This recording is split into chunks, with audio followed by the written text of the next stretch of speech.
Process food আল্লাহর পছন্দ কি? যেভাবে উনি যেই খাবারটা দিয়েছেন, নাকি নাকি আল্লাহ বুঝেন নাই, নাউজুবিল্লাহ মিন জালেক, যে উনি বুঝতে পারেন নাই খাবারটা এইভাবে দেওয়া উচিত ছিল, উনি ভুল করে ওইভাবে দিছেন, আর মানুষ বেশি বুঝা এটারে চেঞ্জ করে ফেলাইছে, নাকি মানে আল্লাহর নাউজুবিল্লাহ মিন জালেক মানে আল্লাহর সৃষ্টিতে ঝামেলা হয়েছে মানে, নাকি?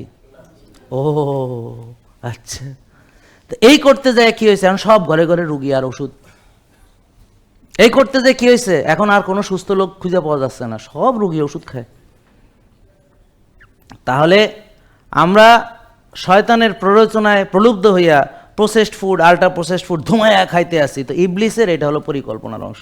আদম আলাইহিস সালামকে গন্ধম ফল খাওয়াইছে আর আমাদেরকে প্রসেসড ফুড খাওয়াচ্ছে। ওনাকে জান্নাত থেকে বের করছে, আমাদের সুস্থতা থেকে বের করে ইবাদত বন্দেগীর অযোগ্য করে জাহান্নামে নিয়ে যাবে। আমাদের একটু অকল্যাণ হলেই তার খুশি লাগে, আমাদের কোনো ভালো কিছু তার সহ্য হয় না। আল্লাহ বলেছে পবিত্র কোরআনে স্পষ্ট, রাতে ঘুমাতে হবে। ইবলিস কইব তোমরা রাত জাগবা, রাতে ঘুমাবে না।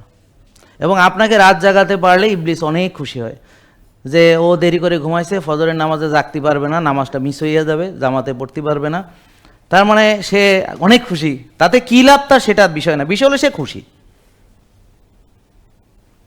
আর সর্বনাশ কার? যে রাত জাগে তার।